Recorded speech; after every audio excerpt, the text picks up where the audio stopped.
문제 다시 해볼까요? 이때는 이 밑에 있는 이 네모난 게 이게 땅이라고 가정을 했으니까 얘는 고정이 돼 있고, 그다음에 우리 동그랗게 그렸던 여기 A로 표시했던 이 타이어만 움직이는데, 도대체 얘 움직임을 기준으로 한 데는 몇 개가 필요하느냐? 위아래는 안 움직이죠. 뭐건 또 다시 반복 안 하겠습니다. 위로 가면 컨택이 없어지고 밑으로 갈 수가 없으니까. 왜요? 리지드 바디니까. 그래서 이제 좌우 델타 X만 변화가 있을 거고, 그것뿐만 아니라 또 회전도 가능한데, 델타 세타요. 이 두 개가 과연 서로 독립이냐 종속이냐를 결정하는 조건은, 지난 시간에 답을 내가 기억해 보면 뭐 윤활이 잘 돼 있느냐 안 돼. 그건 아니에요. 윤활이 잘 돼 있으면 매끄럽게 잘 도는 거고, 윤활이 잘 안 되어 있다. 그래도 움직이는 상태라고 우리 가정을 하죠. 윤활이 안 되어 있다고 해서 움직이지 못한다고는 할 수 없습니다. 뻑뻑할진 모르지만 그래도 움직이는 거니까. 그게 아니고 미끄러짐이 있느냐, 미끄러짐이 없느냐. 지금 미끄러짐의 유무로 따집니다. 그래서 미끄러짐이 없다. 그러면 이 타이어가 좌우로 가기 위해서는 얘가 회전해야 가는 거고, 즉 델타 X와 델타 세타는 구체적으로 식으로까지 표현되는 동속 관계죠. 그게 아니라 미끄러짐이 있다. 그러면 바퀴는 고정했는데도 불구하고 쭉 좌 또는 우로 미끄러질 수가 있고, 즉 델타 X가 0이 아닐 수도 있고, 델타 세타는 0임에도 불구하고, 또는 제자리에서 막 출발하려고 급가속을 했더니 차는 아직 안 움직이는데 델타 X는 0인데 바퀴만 막 쌩쌩 돌아갈 수가 있죠. 뭐 순간적이나마. 그럴 때는 델타 X는 0인데도 불구하고 델타 세타는 0이 아니므로, 당연히 미끄러짐이 있을 때는 두 개의 파라미터 델타 세타와 델타 X가 독립적으로 독립적인 관계를 가지므로 그때는 디그리즈 오브 프리덤이 이제 2가 되는 겁니다. 자, 그래서 우리 조인트 종류 한번 알아봅시다. 앞으로 뭐 한 학기 내내 조인트 종류 얘기를 할 텐데, 가장 첫 번째 해야 될 게 1번, 이름은 좀 이따 보고요. 입체적으로 그러면 이러한 원기둥이 있고, 그 다음에 여기 네모가 아니죠. 직육면체 이런 블락이 있다고 합시다. 여기다 구멍을 뚫었어요. 거의 저 원기둥의 외경에 맞춰서 꽉 끼는 건 아니고 구멍을 낀 다음에 여기다 이렇게 꼈습니다. 껴서 우리 2차원만 다루기로 했으니까 2차원으로 보면 이렇게 그림이 되겠죠. 자, 아이고 왜 이러나. 자, 이 그림 이제 이해하죠?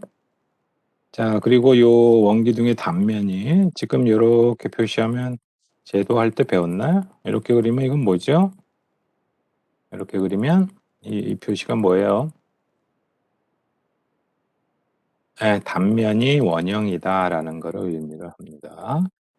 자, 이렇게 결합이 됐어요. 즉 뭐 원기둥을 우리 아까 A라고, 블럭을 B라고 합시다. 그래서 둘 다 강체니까 우리 이제는 뭐 구체적으로 얘기 안 해도 모든 건 다 강체로 가정합니다. 강체고 만났어요. 우리 2차원 그림으로 생각하면 2차원 그림으로 생각하면 컨택의 종류가 뭐?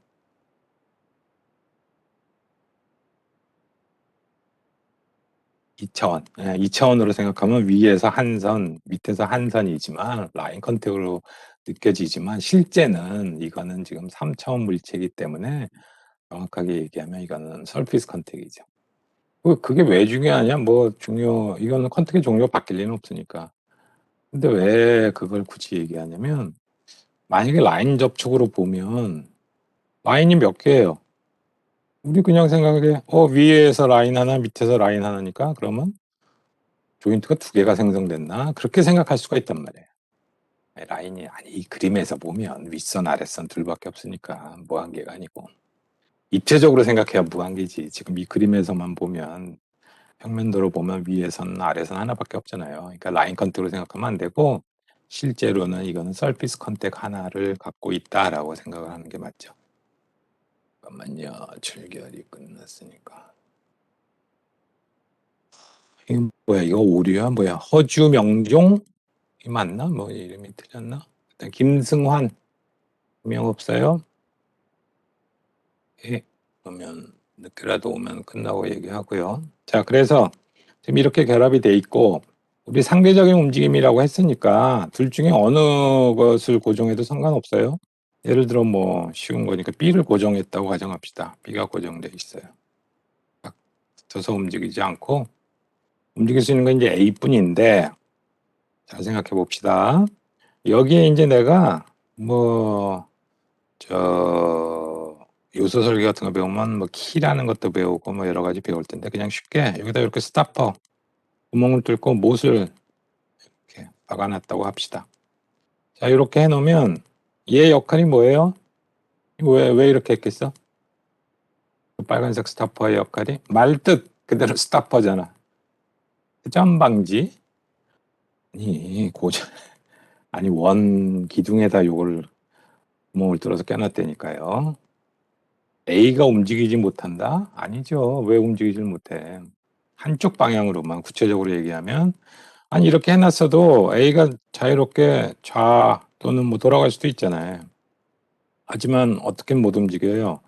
오른쪽으로는 못 가죠. 왜? 여기하고 다니까 지금 거의 접촉할 정도로 바짝 여기다 구멍을 뚫어서 했으니까 좌우로가 아니고 여기다 왼쪽에만 달았으면 적어도 왼쪽으로 빠져나올 수는 있는 거 아니에요. 그거 저 예상해야지.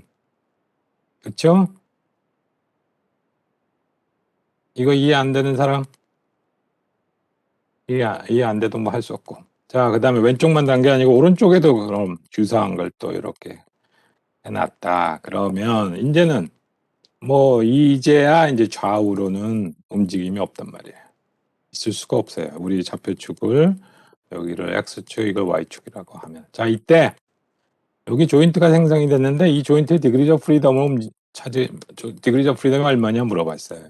디그리즈 오브 프리덤이 뭐예요? 조인트의 디그리즈 오브 프리덤 상대적인 움직임을 기술하기 위한 독립 파라미터의 개수가 몇 개냐. 그래서 나는 뭐 문제에서 얘기는 안 했지만 우리 먼저 B를 고정했다고 가정합시다. 우리 하나하나 다 고정 차례차례 하면서 해봅시다. 먼저 B가 고정돼 있다. 블락이 고정돼 있다 그러면 A가 일단 움직일 수는 있어요. 왜? 꼼짝 못하는 건 아니란 말이에요. 다만 움직일 수 있는 방법은 뭐야? 움직임을 기술하면 회전만 해. 구체적으로 어떤 축? 중요한 건. 어떤 축을 기준으로 어떤 축을 따라 회전해? 그렇죠. 잘하네. 이 경우에는 이렇게 돌 수만 있으니까 좌우 방향으로 지금 내 플러스 마이너스 안 따지기 위해서 둘 다 화살표를 달았습니다. 그래서 우리 부호까지 생각하면 이렇게 도는 게 플러스 방향이죠. 왜? 왜 그래? 뭐에 의해서? 무슨 법칙? 오른나사의 법칙. 오른손 아니에요. 오른손 아니야. 오른손은 뭐 할 때 썼었어요? X, Y, Z 따질 때 각 축에 플러스 방향 따질 때 오른손 따졌지. 그 해당 축에 해당되는 플러스 회전 방향은 어떤 쪽이냐? 그것 따질 때는 오른나사의 법칙이에요. 그 두 개 헷갈리면 안 됩니다. 그래서 이 방향 회전만 가능해요. 즉 델타 세타 X라고 써주면 뭐 분명하죠. 그렇죠? 그럼 뭐 달랑 하나니까 하나밖에 없으므로 뭐 독립이냐 종속이냐 따질 것도 없으니까 이 경우에는 디그리즈 오브 프리덤이 일자리인 조인트다라고 얘기할 수가 있고 구체적으로 이름이 뭐냐 하면 이름은 레벨러 조인트라고 이름을 붙입니다. 그래서 어떤 책 같은 경우는 나중에 가면 그냥 뭐 R이라고 대문자 R이라고 쓰면 이거는 레벨러 조인트를 의미하는구나. 즉 길이 방향 움직임은 없고 회전만 가능하구나라고 생각하면 됩니다. 자, 두 번째 이거하고 비슷하긴 한데 이번에도 뭐 또 똑같이 시작은 같아요. 직육면체가 있고 우리 1번에서 저거 해봅시다. 아까 B만 고정해놓고 A 움직임을 봤는데 둘 다 고정시키면 안 되죠. 그러면 움직임이 아예 없으니까. 이번엔 B를 고정시킨 게 아니라 여기 있는 원형 파이프를 고정했다고 합시다. 자, 이때 혹시라도 뭐 이런 식으로 되면 디그리즈 오브 프리덤이 달라지느냐? 그러면 안 되죠. 실제 그 확인을 해보자고요. 이제 원형 파이프를 고정시켰어요. 손으로 꽉 잡고 있든 뭐 바이센블리든 뭐 못으로 뒷면에다 고정시켰든 A라는 원형 파이프를 고정시켰을 때 그럼 B라는 블락은 어떻게 움직일 수 있느냐? 마찬가지로 좌우로는 못 움직이고 요 원형 원기둥을 기준으로 뺑뺑뺑뺑 돌 수만 있죠. X축 회전. 그렇기 때문에 상대적인 움직임이라고 했을 때 어떤 거를 고정을 시켰고 나머지 다른 거의 움직임을 따져봐도 다 답은 똑같이 나와야 됩니다. 그래서 뭐 또 모든 걸 다 돌아가면서 해봐야 되나요? 그럴 필요 없고 제대로 찾았다면 둘 중에 뭐 적당한 거 하나 고정시키고 다른 거의 움직임을 보면 됩니다. 자, 2번 새로운 걸 할 텐데 이번에는 비슷하긴 한데 블럭은 똑같은데 옆에서 보면 이렇죠. 아까 1번에서 회전했었단 말이에요. 그러면 어떤 경우에는 하여튼 뭐 막대기든 뭐든 이런 거를 여기다가 요 단면으로 모양을 뚫어서 여기다가 입체로 그래야죠.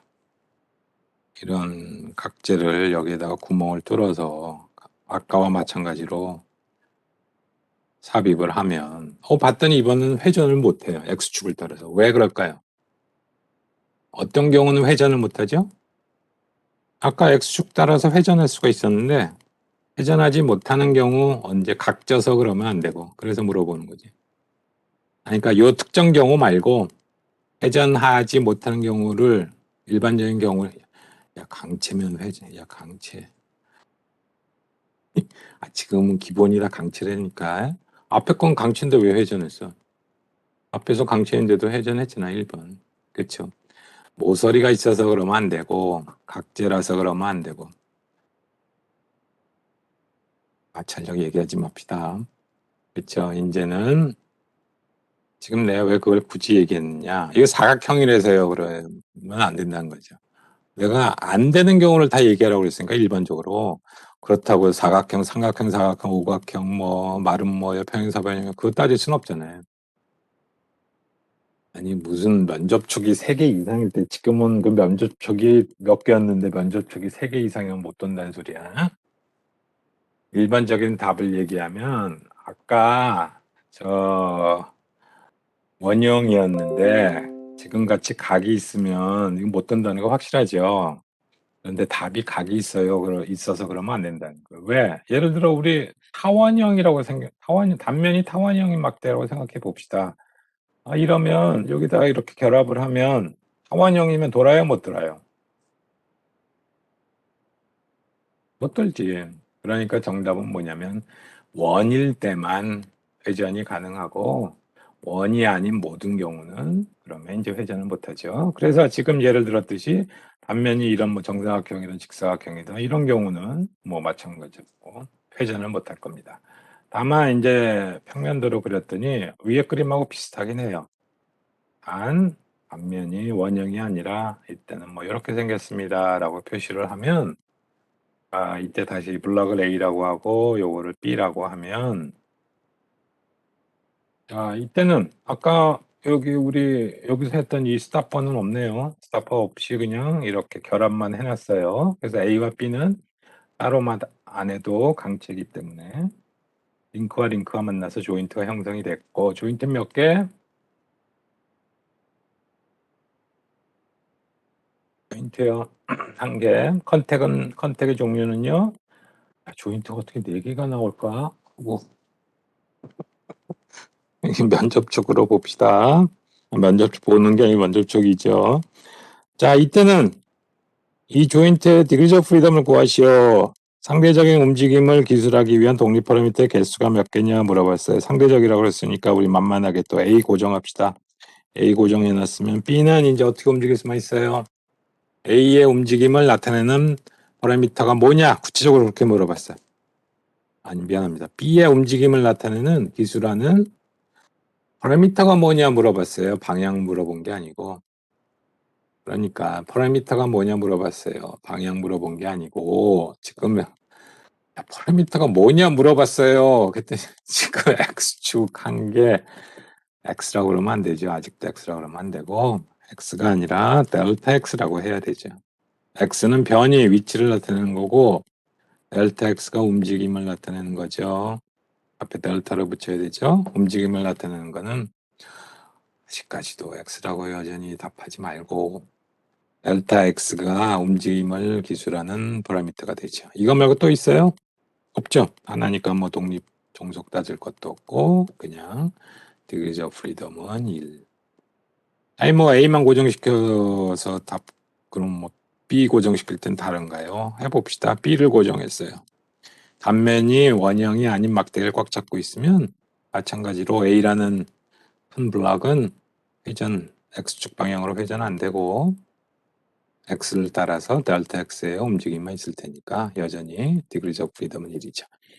자, 이러한 조인트의 이름 우리 prismatic joint라고 이름을 붙입니다. 그래서 아까하고 구별되는 게 아까 레볼루트의 R자 쓴다고 그랬고 이거는 prismatic의 P자를 써서 표현을 하고 여전히 degrees of freedom은 1이라고 합니다. 자, 그 다음에 3번 강의록하고는 조금 순서가 다릅니다. 자, 이번에는 아까 1번에 했던 거하고 똑같은데 1번이 뭐였어요? 단면이 원형이 원기둥이었고 그거를 이렇게 네모난 블럭에다 꽂았는 아니 네모난 게 아니고 미안합니다. 직육면체 블럭에다 꽂았는데 1번과 다른 점은 뭐냐면 1번은 스탑버가 있었지만 2번은 스탑버 없어요. 그냥 요거만 두 개만 결합해놨어요. 자, 이번에는 뭐가 달라졌어요? 1번하고 달라진 게 뭐가 달라졌죠? 스탑버가 없으니까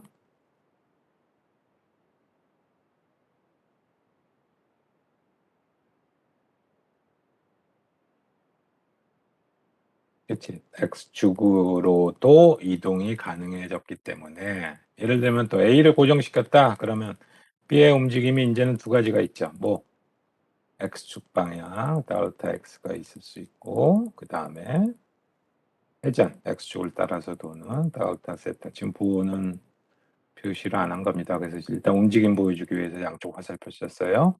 즉 좌우로 왔다 갔다 하지 않으면서 단면이 원형이라고 했으니까 뺑뺑뺑뺑 돌 수도 있고 또는 돌지 않으면서 좌우로 왔다 갔다 할 수도 있고 두 개가 독립이에요, 종속이에요? 무슨 말이냐? 돌지 않으면서 좌우로 왔다 갔다 할 수 있느냐? 만약에 있으면 독립. 확률이 50%인데 종속이라고 그러면 어떡하냐? 또는 좌우로 왔다 갔다 하지 않으면서 제자리에서 X축을 따라서 뺑뺑뺑뺑 돌 수가 있단 말이에요. 그러니까 이때는 degrees of freedom이 이제는 2가 되고 앞에 두 가지 예제하고는 degrees of freedom이 다르죠. 그 이름이 뭐냐? 이거는 그냥 원기둥 그래서 cylindrical joint 이렇게 붙입니다. 이거는 약자로 C자 쓰고 뭐 그러진 않아요. 주로 레버리트하고 프리즈매틱으로만 구성이 주로 되기 때문에. 자, 4번 내가 강의록하고 순서를 바꾼 이유가 이거하고 거의 유사한데 3번하고요. 거꾸로 한번 뒤에서부터 생각해 봅시다. 앞에 cylindrical joint는 왜 degrees of freedom이 2였어요? 독립 파라미터가 두 개이기 때문에. 파라미터가 뭐는데? 돌아가는 델타 세타하고 움직이는 델타 X가 서로 독립이기 때문에 아까는 요 두 개가 서로 독립이므로 독립 파라미터에게 쓰는 두 개. 그래서 degrees of freedom이 2였단 말이에요. 자, 그런데 4번은 생긴 건 비슷해 보이는데 그럼 델타 세타와 델타 X가 종속인 경우 어떤 경우면 이게 종속이 될까요? 예를 들면 델타 세타가 생기면 반드시 델타 X가 따라 생겨요. 아니면 델타 세타가 0이면 돌아가지 않으면 X도 꼼짝 못해요. 네, 바로 나사라고 생각해도 되지만 나사란 건 지금 요것만 얘기하는 거고 요 짝을 다 얘기하면 이거를 너트, 이걸 볼트라고 생각을 합시다. 지금 무슨 말이냐? 여기에 나사산이 이렇게 돼 있고 이 안쪽에도 너트 안에도 나사산이 나 있으면 볼트 너트 결합된 거 생각해 보면 금방 이해되죠. 그렇죠? 왜? 볼트 너트로 돼 있는데 우리 상대적인 움직이니까 우리 너트를 고정했던 너트 꽉 잡고 있다고 합시다. 그러면 이 볼트가 좌우로 왔다 갔다 하기 위해서는 돌려야 돼요. 안 돌리면 움직이진 않아요. 또는 내가 델타 X를 물론 뭐 어떤 영화나 뭐 만화나 어떤 특별한 경우에 내 힘으로 여기를 꽉 줬더니 이게 저절로 뺑글뺑글 돌아가면서 들어가더라. 그건 아니죠. 자, 나사 못 박아본 사람들은 알겠지만 벽에 나사 못 쓸 때 왜 일반 못보다 나사 못 쓰는 이유가 뭐예요? 벽에다가 뭐 액자를 걸려고 하는데 아니면 천정에다가 등을 다는데 일반 못으로도 뭐 망치를 이렇게 쳐갖고서 박으면 되잖아요. 떨어지지 말라고 그냥 그렇게 하면 안 되고 그럼 못은 떨어지나. 이제는 배운 거 좀 쉽게 들어가서 글쎄 난 돌리는 것보다 망치를 치는 게 뭐 더 쉽다고 그런 사람도 있을 텐데. 아니 지금 우리 배운 거를 써먹어 봅시다. 이제는 그냥 하지 말고 부드럽게 넣으려고 그런 답을 내가 맞다고 할 기대를 하면 안 되죠. Degrees of Freedom을 하나로 줄이기 위해서 줄여서 왜? 그걸 설명을 해야지. Degrees of Freedom 줄여서 왜 줄여? 줄이는 게 좋은 거야? 회전만으로도 이동이 가능해서? 뭐 그건 맞는 얘기긴 하지만 그래서 나는 드라이버도 돌리는 것보다 망치 치는 게 더 편해요. 솔직히 얘기하면. 왜? 답을 할 수가 있어야지. 회전과 X방향 움직임을 동시에 주어야만 빠지기 때문에 무슨 말이야? 그러면은 나사 받거나 뺄 때 돌리기도 하고 물론 힘을 주긴 하지만 그 힘은 드라이버하고 접촉을 유지하기 위해서 저거 하는 거죠. 에이, 아니 디그리즈 오브 프리덤 얘기하는 건 맞지만 그래서 왜 디그리즈 오브 프리덤이 1이면 왜? 그걸 잘 얘기를 해야죠. 하나의 운동으로 두 가지 운동이 가능해서 다들 잘 생각하긴 했는데 답은 안 나왔고 아까 뭐라고 그랬어요? 이게 디그리즈 오브 프리덤이 1인데 아니 디그리즈 오브 프리덤이 1이라서 고정하기가 편해. 그게 무슨 말이야? 그럼 디그리즈 오브 프리덤이 2면 고정하기가 불편해요?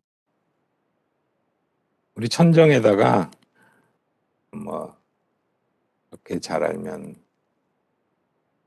지가 다 하지 왜 물어보나 그렇게 생각하지 말고 우리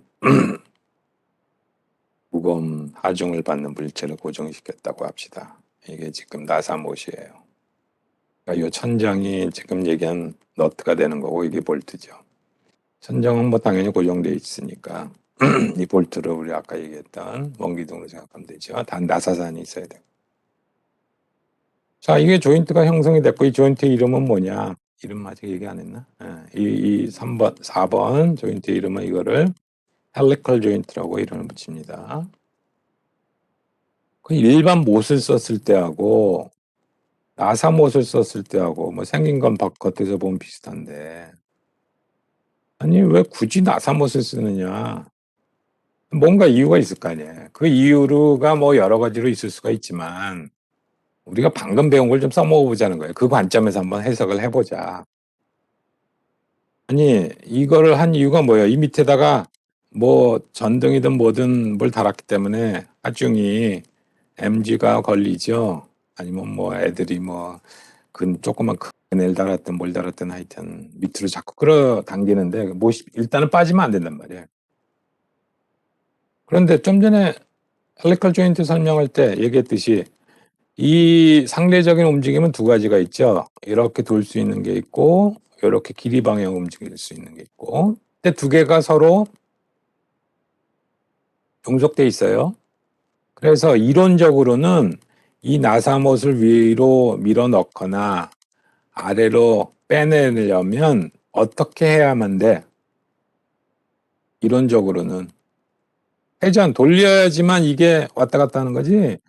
이론적이 아니고 이 천장도 완전 강체고 목재 천장이 아니고 완전 강체예요. 볼트도 완전 강체다. 그러면 사실은 내가 아무리 무거운 걸 여기다 달아놔도 빠져요, 안 빠져요? 만약에 빠졌다면 그건 이 나사산이 다 망가지면서 빠지는 경우고 절대 안 빠져요. 내가 아무리 힘을 당겨도 그 힘이 길이 방향으로만 당긴다면, 즉 포스만 가해진다면 얘는 돌기 전에는 안 빠진단 말이에요. 만약에 내가 잡아당기는 힘이 토크로 작용해서 이걸 회전시켰다 그러면 뭐 풀리는 방향으로 회전을 시켰으면 돌아가면서 빠질 수가 있지만, 이론적으로는 그냥 잡아당기기만 해서는 얘는 움직일 수가 없단 말이에요. 그래서 나사못을 쓰는 거죠. 근데 현실적으로는 뭐 진짜 무거운 거 달면 이 천장 여기 나사산이다, 나무가 다 부셔지면서 못이 빠지는 경우도 있긴 하지만, 지금 이 얘기를 한 이유는 뭐냐, 왜 우리 나사못을, 이런 경우가 뭐냐 그랬더니 나사요, 잘 얘기를 했단 말이에요. 그런데 이 경우의 특징이 뭐냐, 디그리 오브 프리덤이 1입니다. 그러면 디그리 오브 프리덤이 1이라서 나사못이 안 빠집니다. 그거는 부족한 답변이고, 그게 아니라 디그리 오브 프리덤이 1인데 원래는 완전 두 개가 종속적이란 건 뭐냐면 델타 세타가 생기면 델타 X가 생기는 거고, 얼마나 생길지는 그 둘 사이 관계 나타나는 게 뭐죠? 혹시 아는 사람? 소설계 같은 건 뭐 미리 들은 사람 있나? 양념 말고. 내가 나사 한번 한 바퀴 돌렸더니 들어가던가 나오던가 빠지던가 들어가던가 할 거 아니에요. 얼마만큼 들어가던가 얼마만큼 빠지느냐 그거 결정하는 나사못에 아는 사람 있네. 피치라고 부르는 게 있습니다. 피치. 나사에서 볼트에서 또는 너트에서 피치의 의미는 뭐냐면 1회전했을 때의 전진 이동 거리입니다. 전진이든 후진이든 그거는 뭐 회전 방향에 따라 달라지는 거고, 구체적으로는 뭐예요? 치수로 보면 그 피치가 의미하는 뜻은 그렇고, 피치를 난 뭐 이 나사가 얼마인지는 피치가 얼마인지 몰라. 그럼 안 가르쳐 주면 몰라? 어떻게 측정해요? 아니, 그러니까 회전당 이동거리는 1회전당 이동거리는 피치의 정의고, 여기부터 여기까지의 거리가 그게 하나의 피치에 해당이 되죠. 그래서 그건 참고로 알아둡시다. 이거 종속이라면 구체적으로 꼭 뭐 선형인 관계가 아니더라도 하여튼 하나가 변하면 다른 하나가 그냥 뭐 변하고, 하나가 안 변하면 다른 하나도 변하지 않았어야 되면 그건 무조건 그러면 종속이에요. 그런데 나사 같은 경우는 그 값이 일정하고 그 값을 나타내는 이걸 또 파라미터라고 그러면 헷갈리니까 나타내는 상수값이 뭐냐, 그 상수값이 바로 피치라고 부르는 거고, 피치는 나사에서 1회전당 이동 거리를 얘기를 합니다. 구체적으로는 뭐 나사산이든 여기와 여기부터의 거리든 뭐 똑같죠, 두 개가. 그거를 하나의 피치라고 얘기를 합니다. 그래서 원래 그냥 종속이다 그러면 어찌됐건 그 의미 자체로만 보면 델타 세타가 0이 아니면 델타 X도 0이 아니고, 델타 X가 0이 아니면 델타 세타도 0이 아니다, 그렇게 끝내면 돼요. 그런데 나사 같은 특별한 경우는 델타 세타를 0이 아니다, 그 소리는 뭐예요? 돌렸다는 소리죠. 회전 변화량이 있다는 소리니까. 시계 방향이든 시계 방향 반대 방향 돌리면 델타 X가 생기는 거고, 들어가든 나가든 오른 나사든 왼 나사 종류에 따라서 들어가든가 나오든가 하겠죠. 다음에 순수히 독립 파라미터의 정의만을 따르자면 내가 델타 X를 주면 델타 세타 변화가 있다는 소리예요. 두 개가 서로 종속인 것만으로 생각을 하면. 그러나 나사, 볼트너트 같은 경우에는 현실에서는 그건 안 생긴다는 거예요.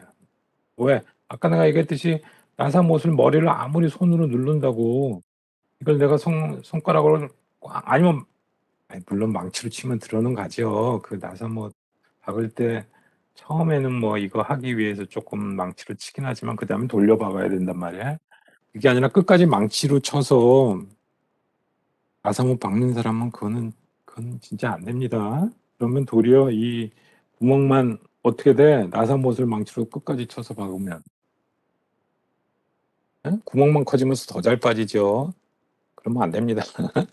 그러니까 내가 실제 나사못은 이론적으로는 내가 아무리, 그러니까 그 소리는 뭐냐면 강체가 이미 틀어진 거란 말이야. 내가 구멍이 넓어지면서 들어갔기 때문에 우리가 강체라는 기본 과정이 없어요.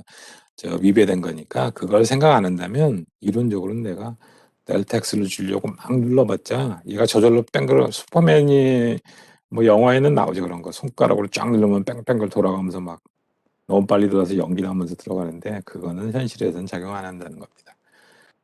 자, 마찬가지로 우리 너트만 고정시키지 말고 이번엔 볼트를 고정시켰다. 그래도 뭐 마찬가지여야 되죠. 상대적인 움직임이니까 너트가 예를 들어 좌우로 움직이려면 회전하면서야 좌우로 움직일 수 있지 돌리지 않으면서 좌우로 왔다 갔다 할 수는 없단 말이에요. 그래서 이때는 파라미터 값은 두 가지가 있으나 값이 아니고 파라미터 종류는 두 가지가 있으나 델타 X와 델타 세타요. 대신에 그 두 개는 서로 종속 관계이기 때문에 결론은 degrees of freedom은 1이고 이거의 이름은 헬리컬 조인트라고 부른다라고 얘기를 합니다. 알겠죠? 사실은 헬리컬 조인트만 해도 우리가 뭐 다루지는 않을 겁니다. 하지만 이건 degrees of freedom 할 때 두 개가 종속되는 예이기 때문에 그래서 이 얘기를 한 겁니다. 자, 5번. 이번에는 어떻게 생겼냐면 이렇게 막대기가 있고 거기에 구 모양으로 생긴 이렇게 끝에 만들었어요. 뭔지 좀 예상이 되지 뭐라 그래야 되나? 막대기 사탕 하나요? 막대기 사탕이 아니고 막대 사탕이죠. 드롭스라고 부르는 거. 그 막대기 끝에 사탕이 구 형태로 이렇게 돼 있고 뭔지 알겠죠? 네? 한 명이라도. 네, 오케이. 그다음에 반대쪽은 어떻게 돼 있냐면 뭐 강체로 어떻게 이렇게 만드나 그건 나도 잘 모르겠지만 하여튼 왜냐면 끼워 넣을 수가 없으니까 강체이기 때문에 이렇게 감싸도록 만들었다고 합시다. 그러니까 손으로 오른손은 펴서 왼손은 주먹 쥐고 있면서 그거를 이렇게 딱 감쌌다고 생각을 해보세요. 대신에 요 위에 지름보다 요 구멍이 작기 때문에 이제는 빼려고 막 잡아당겨도 빠지진 않는 거예요. 어떤 구조인지 알겠죠? 내가 오른손을 펴서 왼손 주먹 쥔 거를 이렇게 꽉 잡으면 안 되고 그건 고정이니까 움직임이 있어야 되니까 빠지지만 않게 결합이 됐다. 이름까지 안 해. 볼 앤 서킷이라고 부르죠. 이게 볼이고 이게 서킷이고. 자, 이때도 상대적인 움직임이 있을 거라고 당연히 뭐 어느 쪽 한쪽 뭐 서킷을 고정시켰다고 합시다. 그러면 이거 볼에 달린 막대기에 뭐 볼의 움직임이라고 생각해도 되고 뭐 거기에 연결된 막대기 움직임이라고 봐도 되니까. 자, 볼이 움직일 수는 있죠. 고정시킨 거 아니니까 소켓만 고정시켰어요. 근데 움직임이 종류가 뭐야? 이거 이쪽으로 막 빠져나가? 안 된다고요. 볼도 위아래로는 사실은 뭐 살짝 틈은 있어야 되지만 그렇다고 위로 계속 갈 수는 없단 말이에요. 전진할 수도 없고 3차원으로 그리면 좌우로도 안 되고 그 대신에 움직임은 있어요. 뭐 회전 그것도 세 가지 방향으로 각각 다 있죠. 이렇게 돌 수도 있고 요거는 지금 X축 방향 회전이고요. Y축 방향으로도 회전 가능하고 물론 360도까지 돌진 못하겠지만 여기 돌다 보면 여기 걸리니까 하지만 꼭 360도 돌 수 있어야 그게 회전 가능하다라고 얘기하는 거 아니에요. 단 0.00000 아무리 작은 즉 델타 세타가 0만 아니면 우리는 회전 가능하다고 얘기를 합니다. 이쪽으로도 돌 수가 있고 또 한 가지 여기 G축으로도 또 돌 수가 있죠. 즉 세 가지 방향에 독립된 회전이 가능을 하고 그래서 세 개가 또 당연히 공속관계는 없으므로 이때는 디그리즈 오브 프리덤이 3 조인트인데 이것도 우리 범위는 2차원 조인트가 아니기 때문에 뭐 그냥 상식적으로 알아둡시다. 이런 이름은 스피어리컬 조인트라고 이름을 붙입니다. 자, 이거를 소개한 이유는 뭐 딴 게 아니고 우리 인체 구조 모델링 할 때 여기 이 구조 많이 써요. 사람 몸에서 어느 부분을 스피어리컬 조인트로 모델링 주로 할까요? 눈? 눈알? 야, 설마 눈알 한번 해봐. 내가 비디오 켜고 눈알이 좌우 이렇게 뭐라고 해야 되나 키 방향 머리 수직한 방향으로 회전은 뭐 왼쪽 쳐다보고 오른쪽 쳐다보고 위 쳐다보고 아래 쳐다보고는 되는데 제자리에서 이렇게 눈알 굴릴 수 있어요? 전면 방향 축을 향해서 돌릴 수 있어, 눈? 응? 한번 할 수 있는 사람, 지금 그 답한 사람 한번 얘기해봐. 이게 눈동자면, 이 좌우로 우리 왼쪽 오른쪽 쳐다본다고 하니까 이건 회전축이 이거죠.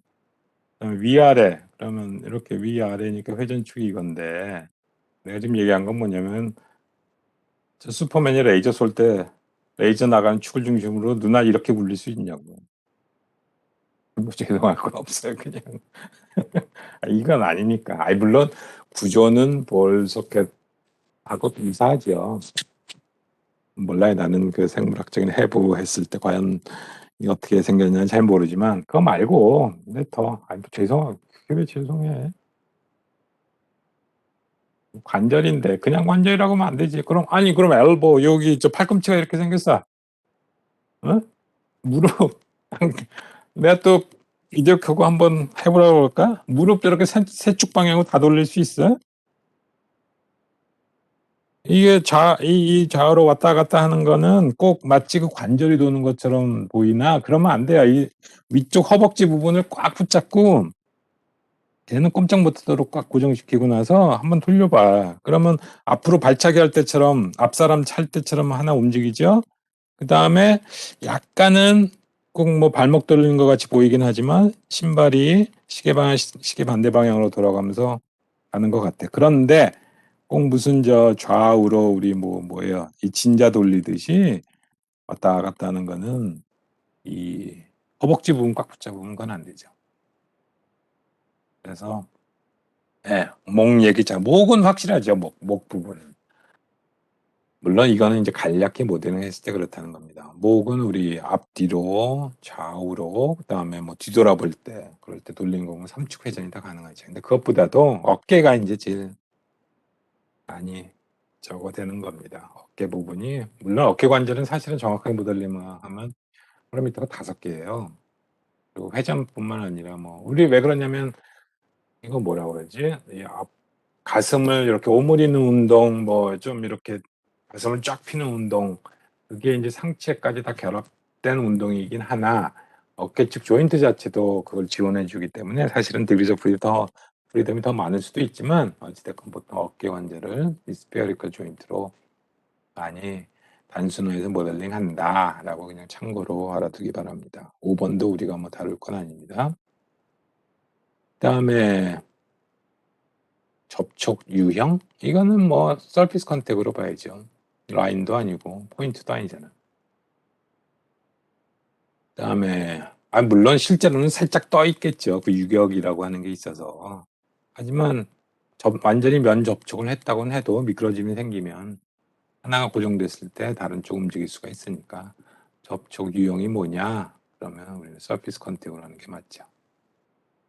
자, 마지막 남은 거. 이거는 사실 뭐 종류라기보다 연습 문제에 가까운데 마지막 게 어떤 경우냐면 이런 그 책상 위 아니면 뭐 종이 위 아니면 뭐 칠판 그 위에 맨날 예를 들었던 고무지우개가 이렇게 딱 쓰던 거 말고 처음 사서 뜯어서 완전히 직육면체인 지우개라고 하면 또 강체가 아니라고 생각할 수가 있으니까 일단 강체입니다. 다 따로 얘기 안 해도.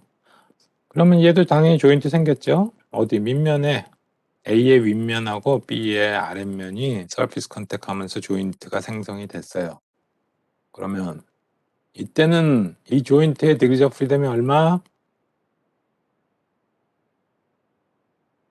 도대체 독립적인 움직임을 나타내는 파라미터가 뭐 숫자 답이라기보다 뭐냐 그러면 우리 좌표축을 먼저 얘기하면 이게 X축, 이걸 Y축, 이걸 G축이라고 합시다. 그러면 어떤 움직임을 가질 수 있느냐? 우리 A를 고정시켰다고 합시다. 그럼 지우개가 어떻게 움직일 수 있어요? 움직이더라도 컨택 종류가 변하면 안 되니까 서피스 컨택을 유지하면서 움직일 수 있는 방법은 델타 X, 델타 Y, 그다음에 뱅그르 도는 델타 G 방향 회전. 델타 세타 X나 X축을 따라서 도는 거나 Y축을 따라서 도는 건 아니죠. 왜요? 그렇게 돌면 뭐가 달라지니까? 컨택의 종류가 달라지거나 아니면은 A를 뚫고 들어가야 되는데 우리 리지드 바디라고 가정을 했으므로 그거는 우리 고려할 게 아닙니다. 그래서 이때는 디그리즈 오브 프리덤이 얼마냐? 이 조인트에. 그러면 이때는 답은 3이 되죠.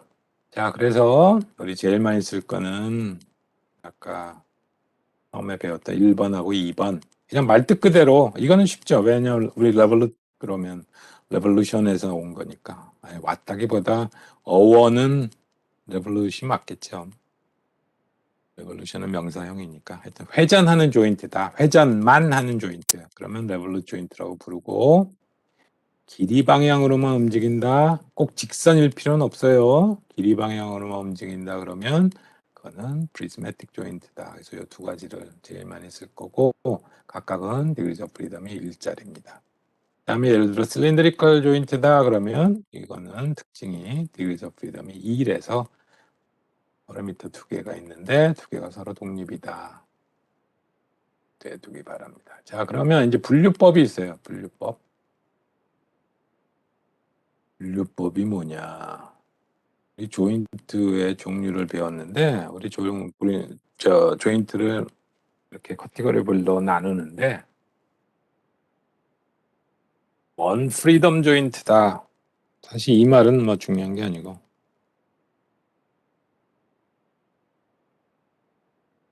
투 프리덤 조인트다. 그러니까 디그리즈 오브 프리덤이 1짜리 조인트냐, 디그리즈 오브 프리덤이 2인 조인트냐, 그거로 구별할 수가 있죠.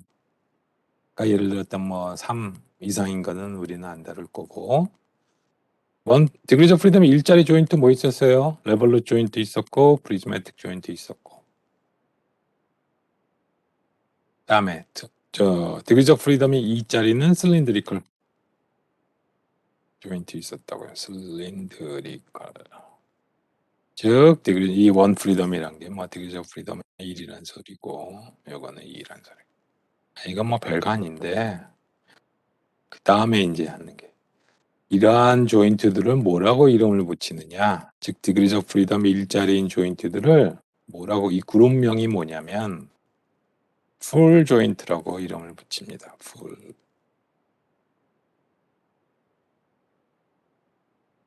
그러면 얘도 이름이 있을 거 아니에요? 디그리즈 오브 프리덤이 2면 1일 때 벌써 꽉 찼대. 풀. 2일 때는 뭐겠어요? 해프라 그러면 그건 거짓말이 아니고 이미 강의록 본 거고. 아니, 예습한 건 좋지만 일반적으로 생각하면 아니잖아요. 일이 하나인데 벌써 꽉 찼다는데 두 개면 넘쳐야 되는 거 아니야? 오버. 그래, 그렇게 나와야지. 그래야 우리 일반적인 생각이죠. 그런데 그거하고 반대로 디그리즈 오브 프리덤의 2인 조인트를 통틀어서 half 조인트라고 이름을 붙입니다. 조금 이상하죠? 왜 이렇게 굳이 붙였는지는 한 다음 주 정도 되면 알 수가 있습니다. 그러니까 이렇게 이름을 붙여놓고 이걸 잊지 말고 어느 특정식을 쓸 때 레볼루 조인트나 프리즈매틱 조인트는 풀 조인트니까 우리 하나씩 쳐주자. 풀 제값 다 받는다는 소리예요.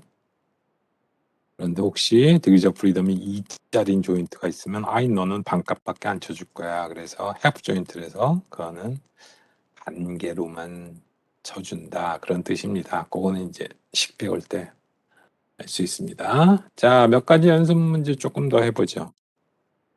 지금은 조인트 타입을 했는데 앞으로 또 자주 나올 게 그림은 그냥 간단히 그림을 이렇게 그리기도 해요. 그러면 이게 도대체 뭐냐? 이게 바로 링크, 그러니까 리지드 바디죠. 링크 이렇게 동그라미 그리면 이게 뭐겠어요?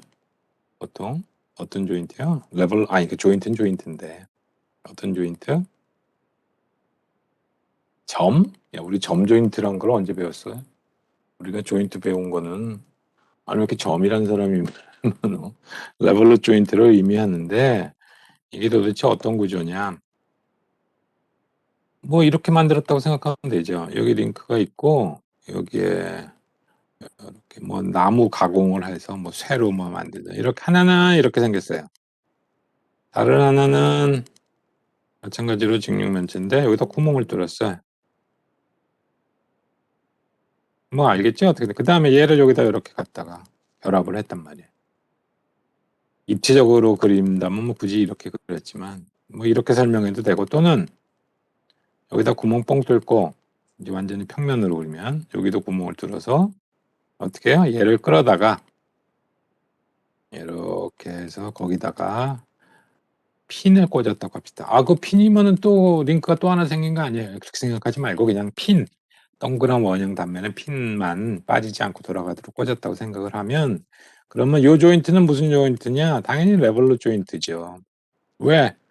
아니, 이 링크와 링크가 만나서 조인트가 생성이 됐는데, 이게 디그리즈 오브 프리덤이 얼마냐 따져보려면 어떻게 해? 하나 고정시켜야죠. 왼쪽 있는 거 고정시켜 봅시다. 그럼 오른쪽 링크는 어떻게 움직여요? 오른쪽 링크는 여기를 중심으로 회전밖에 안 된단 말이에요. 즉 회전 가능하다는 소리는 뭐예요? 델타 세타만 있다는 소리죠. 얘가 뭐 델타 X로 움직일 수 있다든가 뭐 델타 Y로 움직이든, 그러려면 이걸 부시고 조인트를 깨뜨리고 나가야 되는데 그건 아닌 거고, 이렇게 그림을 그리면 앞으로는 레볼루 조인트라고 생각하면 됩니다. 또는 뭐 같은 알자니까 원래는 이제 레볼루 이름인데 로테이팅 조인트라고 뭐 기술하기도 하죠. 이게 더 이해하기 쉽죠. 돌아가는 조인트. 자, 그 다음 예제. 이거는 왜 굳이 이 얘기를 하느냐. 이런 프레임이 있다고 합시다. 이렇게 내가 틀을 만들었어요. 강체, 그러니까 요 링크죠. 여기에다가 네모난 블럭을 이렇게 딱 꼈어요. 이것도 강체. 첫 번째 문제. 자, 여기 조인트가 몇 개 있을까요? 조인트는 뭐예요? 링크와 링크가 노드에서 만나는데 연결 부위.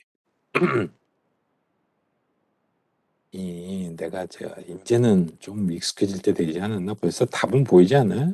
왜 그런지 설명은 못할 것 같아도. 이거 누가 봐도 이거는 그림만 보면은 두 개인데, 굳이 물어보는 거 보면은 두 개는 아니니까 물어볼 거 아니야. 아니면 혹시 또 뭐 두 개라고 얘기한 사람은 누가 봐도 하나니까 두 개라고 얘기한 건가? 야, 무한계는 또 뭐냐? 아이고, 정말 내가. 지금 이게 평면이라니까, 평면. 요 2차원 문제, 2차원 문제. 응? 자, 생긴 거는 좀 입체적으로 원래부터 만들었을 수는 있으나 우리 2차원 문제, 평면 문제로 보는 겁니다. 아니, 어디서 지금 두 개라고 그런 사람들 왜 두 개라고 그랬어요? 어디? 아니, 지금 조인트 이름을 물어본 게 아니고, 지금 디그리즈 오브 프리덤이 얼마냐고 그랬더니 두 개라고 하는 사람들이 많은데, 왜 두 개라고 그랬어요? 어디 샜길래 두 개야? 위아래. 여기서 이거 조인트 하나 있고 여기 조인트 하나 있잖아요. 당연히 보면은, 아니, 위아래를 조인트로 착각한 게 아니고 위아래 조인트 있는 건 맞아요. 맞는데 개수를 그럼 이거는 두 개로 세야 되느냐 하나로 세야 되느냐, 그걸 지금부터 얘기하려고 하는 거죠. 이건 누가 봐도 두 개라고. 근데 내가 왜 굳이 물어봤겠어요? 답이 두 개가 아니니까 물어봤을 거고, 그러면 이제 생각해야 될 게, 그럼 한 개인가 보다가 아니고, 그럼 왜 이 경우는 하나로 봐야 되느냐. 그게 이제 핵심이죠. 자, 그럼 이 케이스하고 잘 봅시다. 아니, 그 전에, 그럼 이 조인트에 일단 뭐 조인트가 몇 개냐가 아니고, 독립이 아니라서 1입니다. 아니에요. 아니, 독립이 아니라서 1이라고 한 사람, 파라미터가 뭐야, 그럼? 파라미터가 두 개인데 두 개가 서로 종속이라서 하나라고 그런 걸 거 아니야. 파라미터가 뭔데? 응? 아니, 두 개라고. 독립이 아니라서 1이라고 하는 사람 말이야. 자, 우리 요거 하여튼 움직임을 기술해 봅시다. 그러면 어떻게 되겠어? 우리 하나 고정. 우리 바깥에 프레임 고정했다고 합시다. 그럼 B는 어떻게 움직일 수 있어? B가 가능한 움직임 뭐 있어요? Z축 방향으로 돌 수 있어요? 없어요? 못 돌지. 둘 다 강체인데. 델타 Y 방향 위아래로 왔다 갔다 할 수 있어? 없어? 이것도 안 돼. 얘가 가능한 거는 좌우로 움직이는 것밖에 안 된다고요. 즉 델타 X 하나밖에 없죠. 그러니까 디그리즈 오브 프리덤은 조인트 개수가 몇 개냐가 하고는 별개로 그냥 디그리즈 오브 프리덤은 1이다. 그걸로 그냥 끝난 건데 내가 아까 물어봤던 건 디그리즈 오브 프리덤이 얼마냐고 물어본 게 아니라 조인트가 몇 개냐고 물어봤다고요. 그런데 위아래로 2차원으로 생각하면 라인 컨택, 뭐 3차원으로 좀 확장해서 생각하면 서피스 컨택이긴 하나 이건 위에서도 만나고 아래에서도 만났는데 이건 어떻게 해야 되나 망설일 수가 있을 텐데 자, 이게 거의 비슷하게 생겼는데 뭐 비슷하게 생기진 않았지만 이 경우는 이렇게 됐다가 한번 봅시다. 이번엔 프레임이 아니고 링크 A가 그냥 이렇게 여기 다 잘라내고 밑에만 남았다고 합시다. 자, 이 경우 아까 1번 케이스하고 비교해 봤을 때 자, 이때는 누가 봐도 이건 하나야. 포인트. 그쵸? 이걸 보고 또 2개라고 그러면 안 되고 이거 하나인데 그러면 이 조인트의 디그리 오브 프리덤 찾아보시오. 그러면 아까하고 똑같이 우리 밑에 거 고정시켜 봅시다. A. 그럼 B는 어떻게 움직일 수 있어요? 위로 가 못 가? 응? 위로 못 가. 왜 못 가? 누구 마음대로 못 가. 응? 그치? 컨택 종료, 라인 컨택을 유지하고 있어야 되니까 이건 안 되고. 아래는요? 아래쪽으로는? 그러니까 왜 안 돼까지 얘기를 해요. 그냥 또 안 됩니다. 그럼 내가 또 왜요? 그렇게 물어보니까. 강칠해서 이건 안 돼. 회자는요? Z축 방향으로? 회전. 이것도 포인트 컨택으로 바뀌니까 이것도 안 돼. 결국 얘가 움직일 수 있는 건 좌우로 움직이는 것밖에 없다고요. 델타 X 하나밖에 없죠. 그렇죠? 그게 아니라 B를 고정시키자. 마찬가지죠. B가 고정되어 있으면 이번에 A가 여기서 요 라인 컨택을 유지하면서 좌우로 움직이는 것밖에 없다고요. 그 움직임을 봤더니 아까 방금 얘기했던 1번 케이스나 2번 케이스나 똑같아요. 그렇죠? 비록 이 위에도 이렇게 막아놓은 거로 위에 1번에서는 그림을 그렸지만 이 위에 막아놓은 게 있으나 없으나 똑같다고요. 그래서 눈으로 볼 때 이거는 밑에도 조인트가 있고 위에도 조인트가 있나 보다 라고 생각할 수가 있지만 그게 아니라는 겁니다. 알겠죠? 그 다음에 이거하고 또 조금 유사한 건데 이번에는 어떻게 그저 나도 스케치인가 뭐 사고인지 뭔지 그런 거 과목을 좀 들으면서 브랜드 스케치를 배워오는 게 나을 텐데 자, 이게 링크 A입니다. 원기둥으로 된 뿔이 나왔어요. 그래서 얘가 요 부분이 또 좀 전에 했던 그 프레임에 딱 껴있다고 합시다. 그래서 단면으로 봤더니 어떻게 돼 있냐면 이렇게 막대기가 있는데 실제로는 요 동그란 원형은 요 부분 요거 얘기하는 거예요. 요게 요 슬라이드 요 홈이라고 생각하면 되죠. 거기에 끼어들어 있는 겁니다. 링크는 2개밖에 없어요. 요 프레임이라고 하는 A하고 미안합니다. 이건 A라고 했구나. 요게 A고 요 프레임 B고 자, 이때 일단 먼저 또 조인트 몇 개? 조인트 여전히 2개라고 그러면 내가 말이 없고 조인트는 하나고 자, 이제는 디그리즈 오브 프리덤 얼마? 이번에는 디그리즈 오브 프리덤은 2개라고 하면 안 돼요. 디그리즈 오브 프리덤은 숫자고 독립 파라미터가 몇 개냐? 그러면 2개고 그렇죠? 물론 여기서도 미끄러짐을 얘기를 해야 되는데 여기서는 미끄러짐이 당연히 있는 걸로 문제에서 얘기를 할 겁니다. 그러면 어떤 일이 생기느냐? 자, 요 각도 A 각도 우리 B를 고정시켰다 그러면 미끄러짐이 있으면 A가 지금 약간 45도로 기울어져 있는데 고상 각도를 유지하면서 좌우로만 왔다 갔다 할 수도 있고 또는 좌우로 움직이지 않으면서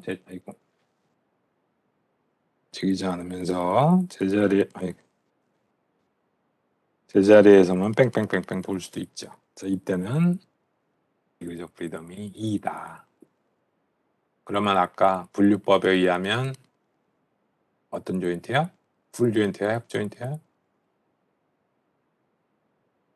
2니까 half joint죠. 자, 그것뿐만 아니고 이것도 한번 봅시다. 그냥 이번에는 아이고 가야 되니까 포인트에서 만나고 있어요. 이게 A고 이게 B입니다. 조인트는 하나고 얘는 degrees of freedom이 얼마일까요?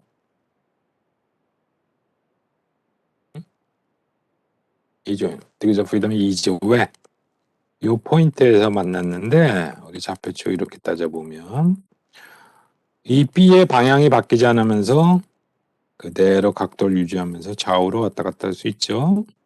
또 예를 들어 요 만난 점을 기준으로 얘기하면 요 점의 위치가 바뀌지 않으면서 즉 만나 A와 B가 만난 그 점의 위치는 그대로 유지하면서 네, 그림을 잘못 그리지만 여기에서 이렇게 돌아갈 수도 있잖아요.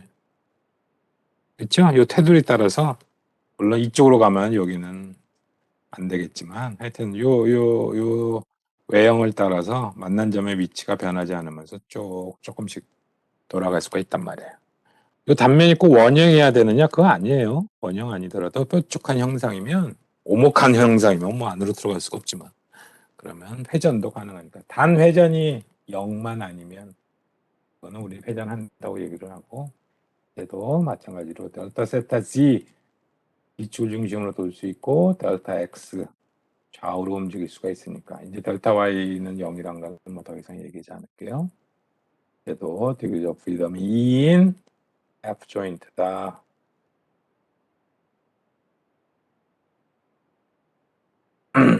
자, 그 다음에 다시 조인트의 정의 잠깐만 다시 보면 조인트가 뭐였어요? 2개 또는 그 이상의 링크가 노드에서 만난 커넥션 부분을 우리 조인트라고 불렀단 말이에요. 근데 이제까지 한 건 전부 다 우리 링크 몇 개를 예를 들었나요? 링크 2개만 그림을 그렸어요. 아까 얘기했지만 이렇게 A 링크와 B 링크가 우리 구멍만 동그라미 이렇게 표시하면 뭐라고요? 레벨러 조인트를 얘기를 합니다. 그래서 1번 링크, 2번 링크가 여기 레벨러 조인트에서 만난 걸 보여주죠. 링크 2개란 말이에요. 자, 아까 2개 또는 그 이상이라고 했어요. 그러면 얘는 degrees of freedom이 1인 풀 조인트가 되고 어떻게 따지느냐? 둘 중에 상대적인 움직임이라는 거 했으니까 뭐 L1을 고정시켰다. 그러면 L2가 움직일 수 있는 건 뭐 있어? L2의 움직임을 유니크하게 디파인하는 데 필요한 독립 파라미터 뭐 구체적으로 회전 요거밖에 없단 말이에요. 즉 L2, 세타2의 회전밖에 없죠. 그렇죠? 여기를 중심으로 돌아가는 것밖에 없다고요. 상대적인 움직임을 보는 거니까 degrees of freedom은 1. 근데 아까 2개 또는 그 이상이라고 그랬으니까 아니 뭐 이런 것도 있을 거라고요. 3개의 조인트에다가 구멍을 뚫은 다음에 아까 얘기했던 핀을 꽂았다든가 하여튼 요 점을 중심으로 돌기만 해요. 이때는 링크가 2개, 3개. 자, 그러면 이때 그러면 요 조인트의 degrees of freedom이 얼마냐? 뭐 어떻게 해요? 또 하나 고정을 시켜야지. 뭐 L1 또 고정시켜 봅시다. 그러면 이때는 독립 파라미터가 뭐뭐 필요하냐면 세타2에 돌아가는 움직임 그다음에 세타3 이 두 개 서로 독립이야 종족이야? 2번 돌아가면 3번 따라 돌아요? 아니죠. 그러니까 독립이니까 이때는 degrees of freedom이 2라고요. 자, 이건 뭐 별거 아닌데 이제 또 새로운 용어 하나 배웁시다. 우리 조인트에 차수란 게 있어요. 오더. 자, 어떤 조인트에 이게 몇 차 조인트냐 그렇게 물어보는데 뭘 의미하냐면 어떻게 구하냐면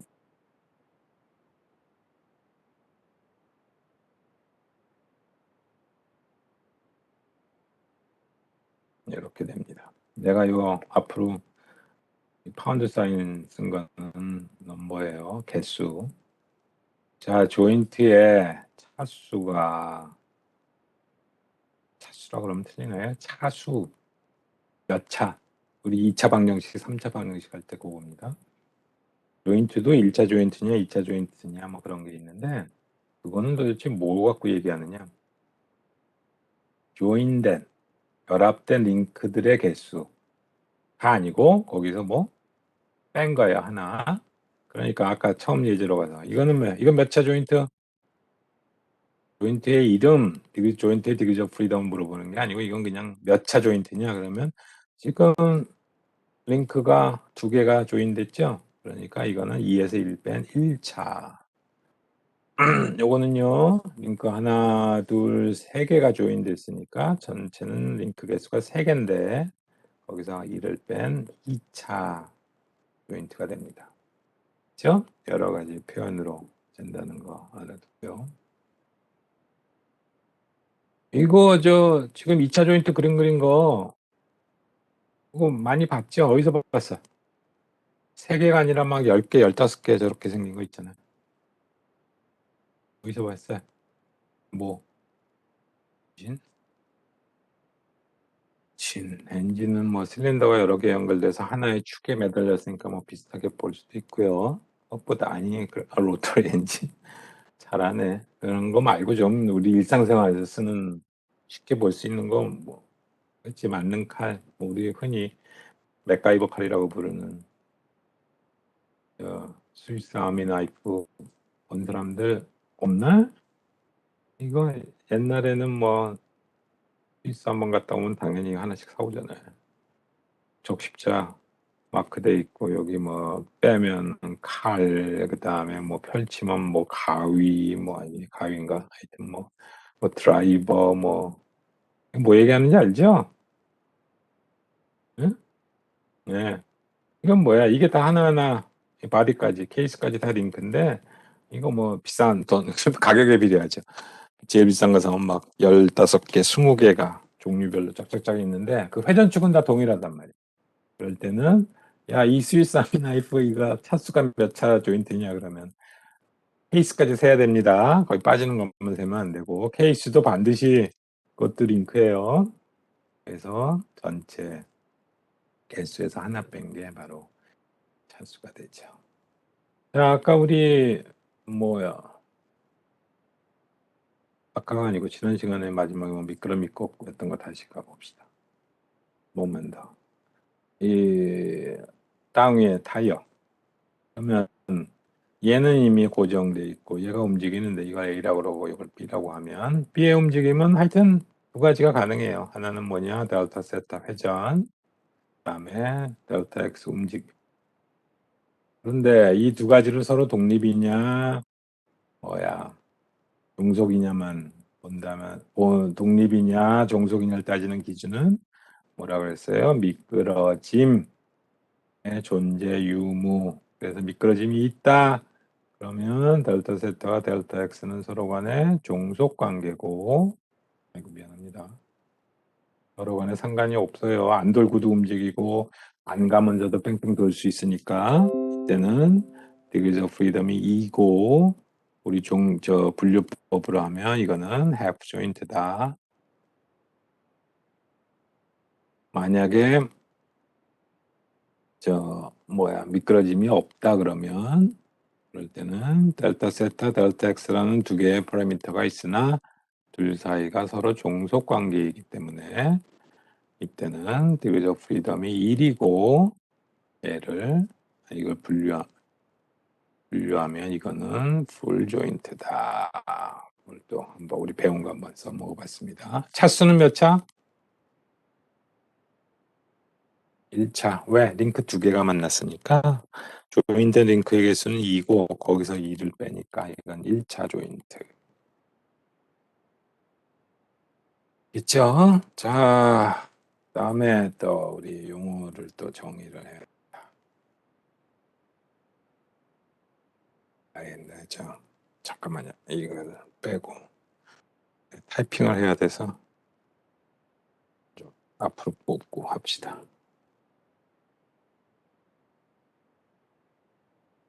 자, 또 새로운 용어가 또 있습니다.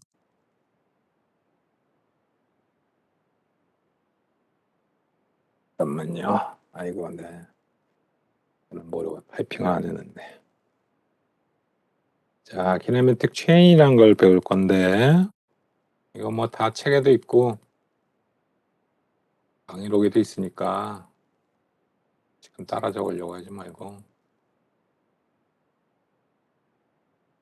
하나 이거 부분 설명해 줘야 되기 때문에 지금 타이핑하고 있는 겁니다.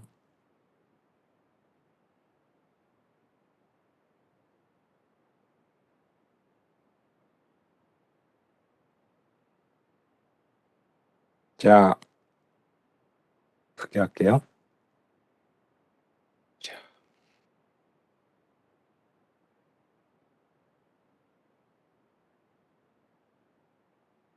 이 정도면 됐죠. 자, 우리가 지금부터 배울 용어는 뭐냐면 키네매틱 체인이에요. 사실 우리 이번 과목명이 뭐예요? 강좌명이.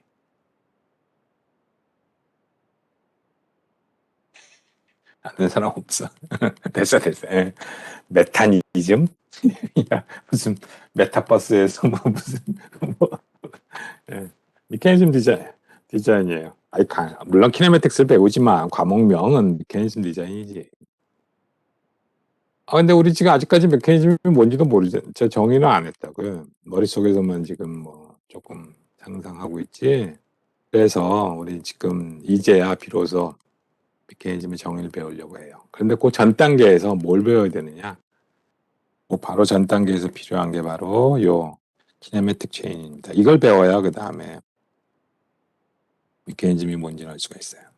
자, 봅시다. 뭐를 키네매틱 체인이라고 하느냐? 우리가 이제까지 했던 링크와 조인트들로 조립된 거래요. 그러니까 뭐 링크와 링크들이 조인트를 통해서 뭐 이렇게 조립된 거죠. 연결이 된 거죠. 어떻게 연결됐냐면 뭐를 만들어내기 위해서 아웃풋 모션이에요. 뭐 아웃풋이라고 그러면 뭐 여러 가지 다양하지. 뭐 빛이 될 수도 있고 소리가 될 수도 있고 뭐 숫자가 될 수도 있고 뭐 다양하겠지만 출력 움직임이에요. 움직임.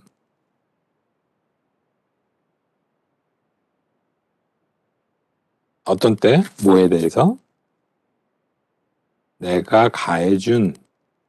준 인풋 모션에 대해서, 즉 인풋을 뭐 키를 누르는 뭐 숫자를 주는 것도 아니고 전압을 주는 것도 아니고 뭐 전기를 주는 것도 아니고 내가 움직임을 줘야 돼요.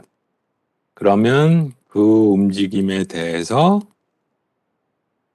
얘가 아웃풋 움직임을 생성을 하면 그러면 이제 우리가 그거를 키네매틱 체인이라고 불러요.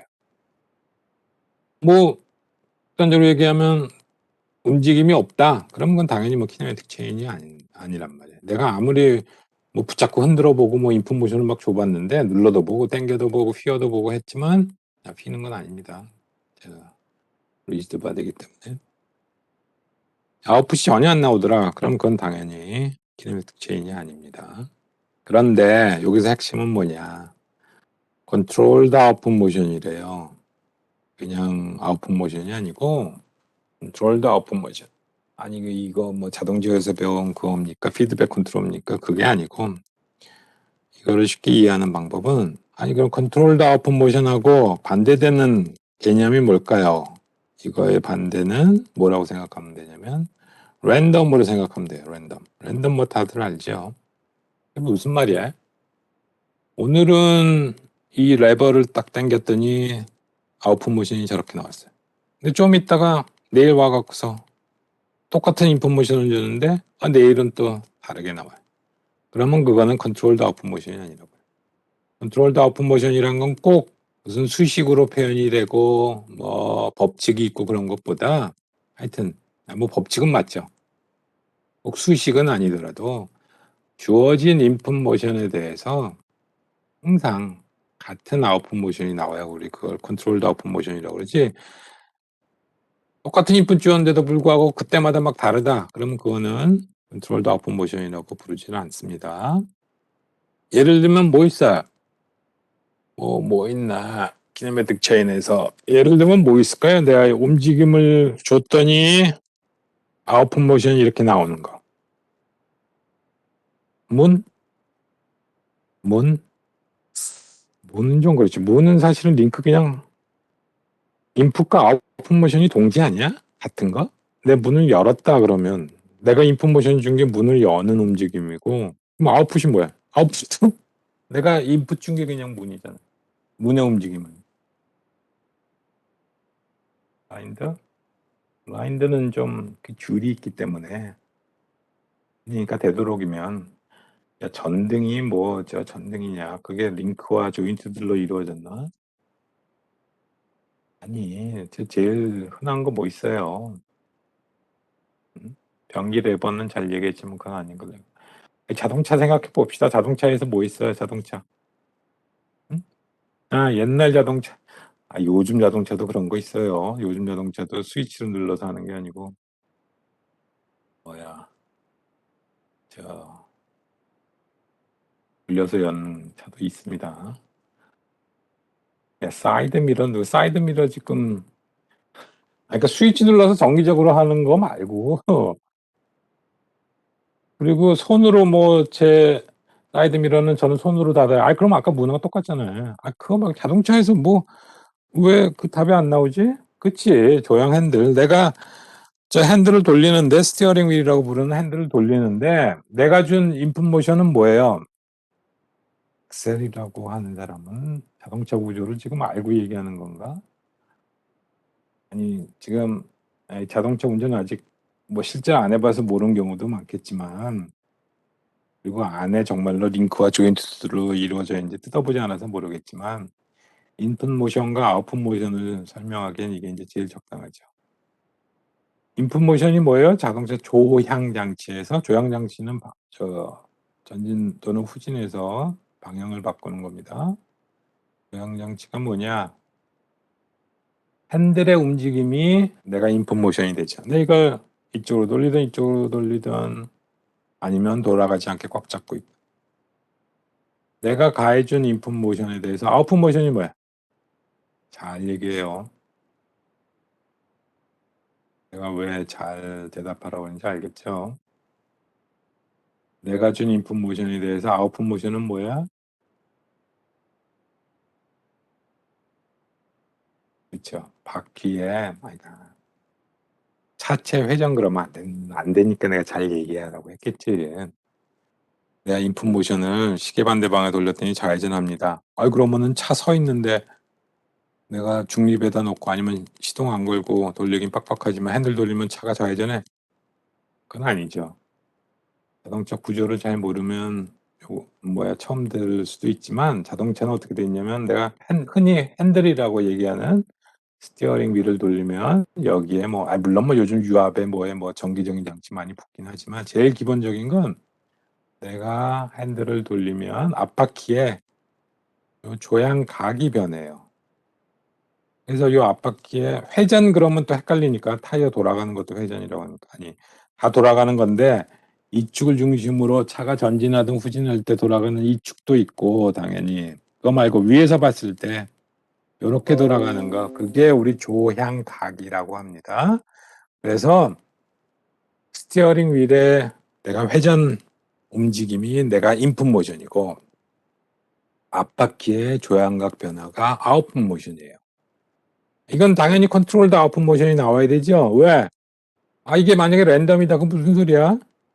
아까 아침에 올 때는 핸들 흔히 좌회전 시계 반대 방향으로 돌려서 내 차가 좌회전했는데 퇴근할 때 봤더니 똑같이 돌렸는데 차가 우회전하면 안 되잖아요.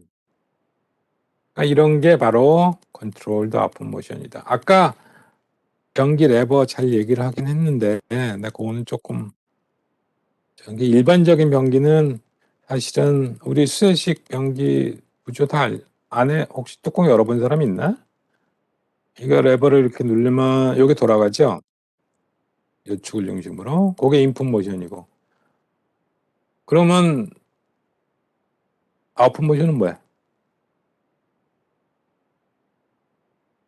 그렇지. 그래서 뚜껑 열어봤네. 야, 아웃풋 모션이 물이 내려가는 거면 그러면 물이 강체인가? 그건 아니지. 여기 밸브라고 볼 수 있는 요 뚜껑, 이 물 여기에 모아놓는 밑으로 내려가지 파이프 바로 전 단계에서 닫혀 있는 요 뚜껑이 밸브가 이렇게 열리는 게 아웃풋 모션이 되죠. 그렇죠? 단 이거는 내가 왜 망설이냐? 일반적인 집에 있는 저 수세식 변기의 이 물 이쪽 뚜껑 열어본 사람 알겠지만 여기에는 사실은 링크로 연결된 건 아니죠. 뭐로 연결돼 있어? 네, 그냥 줄은 아니고 체인 같이 생겼는데 이렇게 고리로 쭉 연결된 게 돼 있단 말이에요. 그 자체도 뭐 사실 따지고 보면 링크와 조인트들로 생각해도 되긴 돼요. 그것도 뭐 아주 틀린 건 아닌데 어찌됐건 그거 말고 일부 이런 큰 빌딩에 있는 저 뭐야 이 물 내려가는 구조는 진짜로 막대기 같이 돼 있어서 링크로 얘가 돌아가면 밑에가 이렇게 열리도록 그런 구조로 되어 있습니다. 이게 바로 인풋 모션, 그다음에 아웃풋 모션, 그다음에 그것도 컨트롤드 아웃풋 모션이 뭔지 그거를 잘 설명해 주는 구조죠. 그래서 이런 걸 뭐라고 부른다? 이런 거를 우리 전부 다 키네매틱 체인이라고 이름을 붙입니다. 뭐 지금은 그런 비행기 없지만 옛날에 뭐 라이트 경기가 처음 만들어서 나도 뭐 사실 뭐 동영상으로나 봤죠. 옛날 비행기들은 어떤 식으로 조종을 했냐면 관심 있는 사람도 봤겠지만 앞에 조종관이 이렇게 많죠. 막대기 같이 이렇게 쭉 있어서 얘를 이렇게 밀고 돌리면 당겼다가 밀었다가 하면 뒤에 있는 플랩 날개 플랩이든 아니면 라더든 그런 것들이 물론 뭐 케이블로 연결된 것도 많습니다. 케이블은 사실은 뭐 리지드 바디가 아니니까 그렇게 얘기할 수는 없지만 여기 실제로 뭐 링크로 이렇게 연결된 것도 있었어요. 그러면 이거는 내가 이 조종간에 밀고 당기는 그 움직임이 이게 이제 인풋 모션이 되는 거고 아웃풋 모션은 여기 달린 요 플랩이 이렇게 위아래로 돌아가는 거 그게 바로 아웃풋 모션이 되는 거죠. 이것도 당연히 컨트롤드 아웃풋 모션이죠. 우리는 실제 도면 그려서 잘 해석해 보면 아직 배우진 않았지만 그러면 나는 지금 현재 위치에서 30도를 돌리면 요 플랩은 어느 쪽 방향으로 몇 도 돌겠구나까지 관계까지 구체적으로 할 수 있다고. 근데 그 관계를 뭐 수식으로 나타낼 수 있느냐 없느냐가 중요한 게 아니고 뭐가 중요하다? 어떤 아웃풋 모션 중에 분류했을 때 반드시 어떤 아웃풋 모션이어야 된다? 컨트롤드 아웃풋 모션이어야 된다. 그게 중요한 거죠. 그러니까 뭐 대부분 다 컨트롤드 아웃풋 모션이죠. 랜덤 아웃풋 모션을 만들어 나오면 그거는 사실 의미가 없으니까 누를 때마다 다르면 뭐 그거 게임하는 용도 아닌다면 뭐 뭐가 필요하겠어요. 자, 그래서 그게 키네매틱 체인입니다. 자, 그러면 이제 키네매틱 체인 배웠으니까 자, 마지막으로 마지막에 아니고 실수했습니다. 드디어 이번에 오늘이 아니고 이번 과목 명인 우리 메커니즘에 대해서 정의를 해봅시다. 자, 또 쓸게요. 지금 태블릿 안 옮기고 하려더니 또 타이핑이 엉망이네. 저 선생님 왜 혼자 저렇게 중얼거리나 생각하지 말고.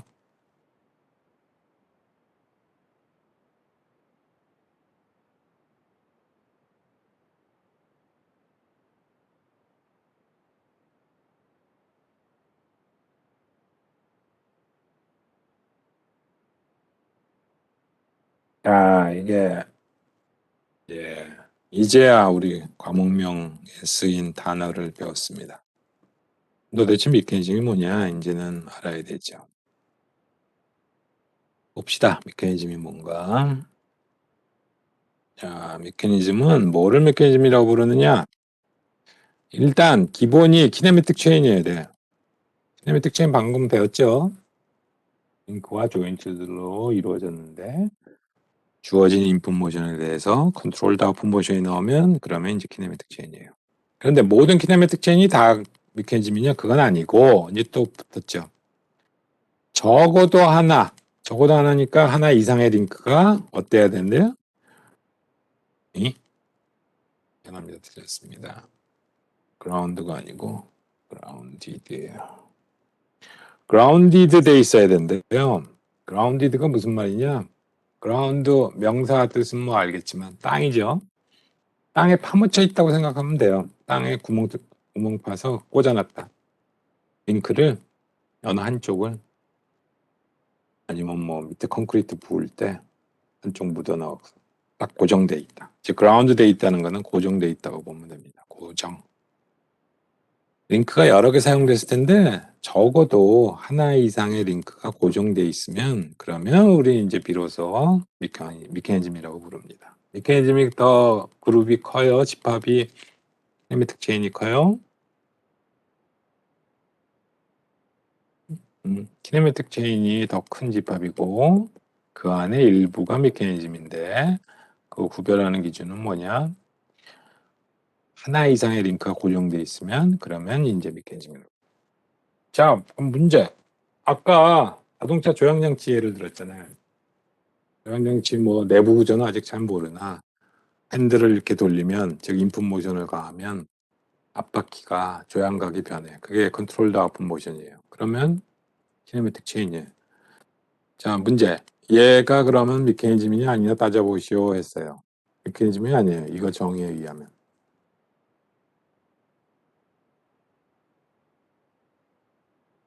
아니, 여기까지 배운 걸로 지금 여기까지 왜 다 맞습니다가 다 나와. 아니, 그럼 그 중에 뭐 어떤 링크가 땅에 고정돼 있어? 저 자동차에 어디 알 수 없다 그래도 아니고. 아니, 어디 저 자동차 조향장치에 막대기 하나가 삐쭉 나오는데 그게 땅에 고정돼 있어요? 에? 땅 파고 주차한 다음에 그거 묻어놔야 돼? 그렇지 않잖아. 조향장치라고 해봤자 어차피 자동차 내부에 있는 거고 자동차 움직이면 따라 움직여야지. 아, 자동차 출발하고 나니까 핸들이 밑에 땅으로 뚝 떨어져 있어. 땅에 고정돼 있어서 핸들만 하고 앞바퀴만. 그럼 안 되지. 그러면 이거는 메커니즘이 아니잖아. 여기까지 우리 배운 걸로 하면 내가 여기까지 얘기한 걸로만 따지면 그쵸? 그런데 아까 비행기도 마찬가지죠. 비행기 레버가 앞에 달려있어 조종석에 달려있어서 그걸 밀고 당기고 하면 올라갔다 내려갔다 하는데 이 중에 어떤 링크도 비행기에 있는 여러 그 내부에 있는 파이프든 뭐든 링크들 중에 하나가 땅에 묻혀 있느냐? 그럼 비행기가 어떻게 움직여요? 그러면 이런 거는 메커니즘이 아니네. 당연히 그렇게 생각할 수가 있는데 이 뒤에 추가적으로 붙었죠. 그렇거나 또는 프레임 오브 레퍼런스란 건 뭐냐면 좌표계를 내가 글로벌 좌표기라고 해서 예를 들면 내가 공문관 앞에 정문에 횡단보도 기준점 딱 잡아서 요축을 X축, Y축, Z축이다. 그럼 그건 고정 기준 좌표계가 되죠. 그렇게 말고 나는 예를 들면 자동차가 이렇게 있는데 아까 얘기했듯이 나는 자동차의 좌표축을 자동차 차체에다 잡았다. 여기 뭐 뒷면에 어디 뭐 양방 뒷바퀴 축의 중심에다 요거 나는 요 축을 기준으로 이제 모든 거를 이 좌표축을 기준으로 이 좌표계를 기준으로 모든 거를 기술할 거다. 그러면 이 좌표계는 차가 움직이면 따라 움직여야 안 움직여요? 응? 이건 당연히 움직여. 그리고 여기에 있는 링크, 내가 여기 안에 구체적으로 어떻게 생겼지 모르지만 핸들에 뭐에 저 앞바퀴 연결되는 뭐 복잡하게 막 이루어져 있을 텐데 그 중에 하나라도 차체에 고정돼 있지 않으면 어떤 일이 생겨? 아까 얘기했듯이 차는 붕 떠나는데 봤더니 이만큼은 차체 고정이 안 돼 있다면 땅바닥에 좀 투석 떨어져 있을 거 아니에요. 그건 아니죠. 적어도 물론 핸들 돌아가야 되고 여기 있는 링크 왔다 갔다 해야 되고 요축을 중심으로 타이어도 이렇게 회전해야 되지만 그 중에 어느 하나의 링크는 차체, 적어도 하나 이상의 링크는 차체에 붙어 있어야지. 그래야 조향장치하고 차체하고 분리가 안 되죠. 그럼 차체, 적어도 하나 이상의 차체에 붙어 있다는 건 뭐야? 요 차체에 내가 기준으로 잡은 레퍼런스 프레임에 대해서 변하지 않고 고정돼 있다. 그런 의미죠. 그러니까 비행기에 내가 봤더니 조종관이 다시 그리면 이렇게 막대기가 있는데 요거는 이렇게 그리면 얘는 이제 회전만 하죠. 밑에 건 고정이고. 예를 들면 여기다 링크를 또 달아서 쭉쭉쭉 해갖고 여기 이게 뭐 수직꼬리 날개 뭐 이렇게 생겼다고 합시다. 그래서 얘가 여기 중심으로 이렇게 왔다 갔다 해요. 그런데 이거를 땅으로 봤다 정말. 그러면 비행기가 어떻게 떠요? 비행기 기체가 그냥 고정되어 있는 건데. 그게 아니라 이걸 땅이라고 생각하지 말고 이렇게 비행기 기체가 이렇게 있는데 그 기체 어딘가에는 적어도 하나의 링크는 고정이 되어 있어서 기체가 날아가면 이거 전체도 같이 날아가야지. 얘는 그냥 뚝 떨어져서 밑바닥에 땅으로 추락하면 안 되죠. 그 개념 알겠어요? 오케이? 네. 그래서 사실은 정말 특별한 경우 제외하고는 우리는 뭐 키네매틱 체인이다 그러면은 대부분 메커니즘으로 얘기를 하죠. 왜? 꼭 그라운디드 안 돼 있더라도 레퍼런스 프레임에 고정돼 있다고 보기 때문에. 있습니까? 자, 오늘 여기까지 합시다. 아까 허주명종, 김승환.